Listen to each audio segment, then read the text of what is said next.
गब्बर, आज भोपाल से शुरू होने वाली जो 4 नई विमान को लेकर, विमान सेवाओं को लेकर जो बात कही गई है, क्या कुछ अपडेट है आपके पास? जी बिल्कुल, देखिए जानकी जी, आपको बता दें कि भोपाल से जो 4 नई विमान की उड़ान हो रही है, उससे मध्य प्रदेश के लोगों के लिए काफी राहत मिलनी है। और मध्य प्रदेश के लोगों के लिए ही नहीं, जो लोग बाहर के हैं वह भी आ जा सकेंगे। इससे लोगों के लिए काफी फायदा होगा, समय की बचत होगी। वहीं मुख्यमंत्री डॉक्टर मोहन यादव हवाई यात्रा को लेकर के लगातार काम कर रहे हैं।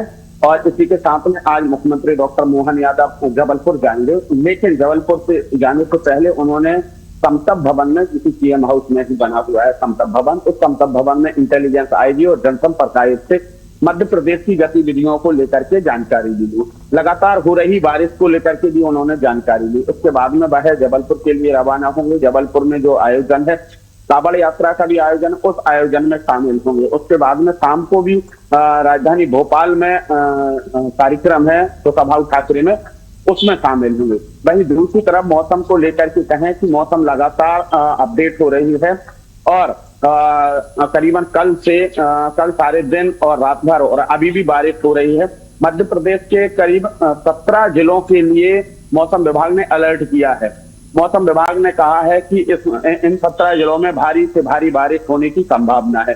हालांकि ये अलग बात है कि भोपाल में बारिश तो हो रही है, लेकिन जबरदस्त तरीके से नहीं हो रही है, रिमझिम हो रही। लेकिन जो दूसरे इलाके, क्योंकि रात में काफी तेज बारिश हुई थी, अभी फिलहाल में बारिश बूंदाबांदी जैसी हो रही है, लेकिन जो भोपाल से दूसरे इलाके हैं, सटे हुए इलाके हैं, वहां काफी बारिश हुई। भोपाल से जो बैरसिया के लिए जाते हैं, ईटखेड़ी इलाका है, उस ईटखेड़ी इलाके के मतलब भोपाल से जो ईटखेड़ी इलाका है, वहां से एक नदी निकली हुई है और वो नदी काफी उफान पर है। पुल से ऊपर पानी निकल चुका है। एसडीएम जो कि वहां के सोनवनिया है, उन्होंने अपील की है कि लोग जो बैरसिया और भोपाल का जो मार्ग है आने जाने का, वो बंदिश है, क्योंकि जो बारिश है, बारिश का पानी इतना जबरदस्त आया है कि जो नदी है, नदी पुल के ऊपर निकल चुकी है, पानी जा रहा है।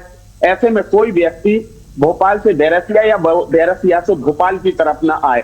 और रही बात वहां पुल की, तो वहां पर सुरक्षा व्यवस्था की गई है, बैरिकेड लगाए गए हैं, पुलिस फोर्स तैनात किया गया है, एनडीआरएफ की टीमें तैनात की गई है, जिससे कोई व्यक्ति अचानक वहां से पुल पार ना करे, अन्यथा कोई घटना दुर्घटना हो सकती है। वहीं दूसरी तरफ भोपाल के कई इलाकों में रात में जो बारिश हुई है, उसकी वजह से पानी भर गया है। हालांकि सुबह से ही मंत्री विश्वास सारंग, क्योंकि उनका नरेला विधानसभा है, नरेला विधानसभा में सुबह से ही बारिश के दौर में भी मंत्री सारंग दौरा कर रहे हैं और जहां जहां पानी भरा है वहां पर उन्होंने दौरा किया है।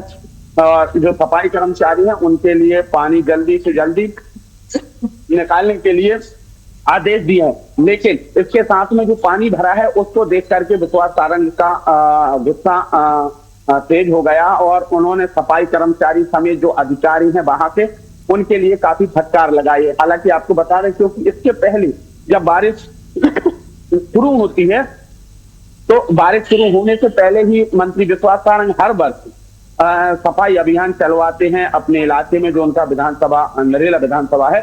इस वर्ष भी उन्होंने वही किया था, नाले नालियों की सफाई करने के लिए दौरा किया था, अधिकारियों को भी जानकारी दी थी, चेताया भी था और बताया था कि बारिश के समय में किसी भी व्यक्ति के लिए किसी भी तरह की कोई परेशानी नहीं होना चाहिए।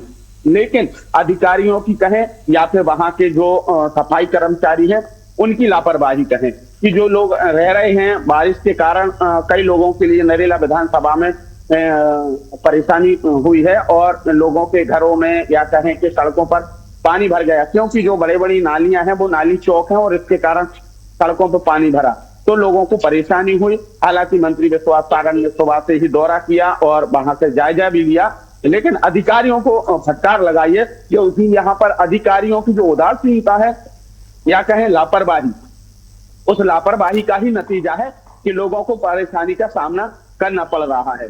जी, तिरंगा यात्रा शुरू हो चुकी है, इसको लेके क्या कुछ अपडेट है? लोगों में कितना उत्साह दिखाई दे रहा है? जी बिल्कुल, देखिए कल से तिरंगा यात्रा शुरू हो चुकी है। वो घर घर तिरंगा हर घर तिरंगा जो अभियान है, उसके तहत मुख्यमंत्री डॉक्टर मोहन यादव जी ने कल ही उसका शुभारंभ किया था। हालांकि लोगों में उत्साह है। कलेक्टर ने भी, जो भोपाल कलेक्टर हैं, उन्होंने भी 4 दिन पहले अपील की थी कि तिरंगा यात्रा में शामिल हो। कल भी बारिश हो रही थी और मुख्यमंत्री डॉक्टर मोहन यादव अपने सीएम हाउस से ही टीटी नगर स्टेडियम तक मोटरसाइकिल से बुलेट पर बैठ कर के आए थे और तिरंगा यात्रा का आगाज किया था। इसी के साथ में जो स्टेडियम बना हुआ है टीटी नगर का, उस टीटी नगर स्टेडियम में हजारों की तादाद में लोग पहुंचे थे, स्कूली छात्र भी पहुंचे थे और उस तिरंगा यात्रा का उन्होंने वहां से शुभारंभ किया था और सभी लोगों से अपील की थी कि तिरंगा यात्रा को बरकरार रखें। हालांकि अब भोपाल के अलावा और भी जो जिले हैं, चाहे तहसील हो, विधानसभा हो, कस्बा हो, ग्रामीण इलाके हो, वहां पर भी तिरंगा यात्रा निकाली जा रही है। बीजेपी के लोग भी निकाल रहे हैं, आम लोग भी निकाल रहे हैं। लोगों की गाड़ियों पर, साइकिलों पर भी तिरंगा देखने को मिले हैं, उत्साह है लोगों के अंदर। लेकिन एक और अपडेट दे दूं, हाल ही में अभी आई है कि भोपाल में जो बारिश हो रही है, बारिश को लेकर के भोपाल के जो जिला शिक्षा अधिकारी हैं, उन्होंने आज की छुट्टी घोषित की है और नर्सरी से लगा के 12वीं क्लास तक के सभी छात्रों के लिए कहा जाए कि अवकाश घोषित किया है एक दिन का, क्योंकि बारिश के कारण बच्चों के लिए काफी परेशानी होगी। लेकिन उस पत्र में एक लाइन और उन्होंने जोड़ी है और उस लाइन में ये लिखा है कि जो टीचर्स हैं, अधिकारी हैं, वो अधिकारी घर पे ना बैठे, उन्हें तो आना ही होगा, उन्हें स्कूल आना होगा और स्कूल का जो कामकाज है वो करना होगा। ये नहीं सोचें कि छात्रों की छुट्टी की गई है एक दिन की तो अधिकारी या जो टीचर्स हैं या जो वहां के प्यून हैं या वर्कर्स हैं वो ना आए, उनके लिए आना ही होगा। इस तरीके का उन्होंने पत्र जारी किया है और वो सिर्फ एक बारिश को देखते हुए जिला शिक्षा अधिकारी ने ये पत्र जारी किया है। जी जानकी जी, तो ये पत्र जो जारी किया गया है उसको लेके शिक्षकों में क्या कुछ आपके हिसाब से क्या कुछ देखने को मिला है अभी तक? जी बिल्कुल, देखिए शिक्षकों में ऐसी कोई कहा जाए कि स्थिति ऐसी देखने को नहीं मिली है और शिक्षक बराबर आए हुए हैं स्कूल में।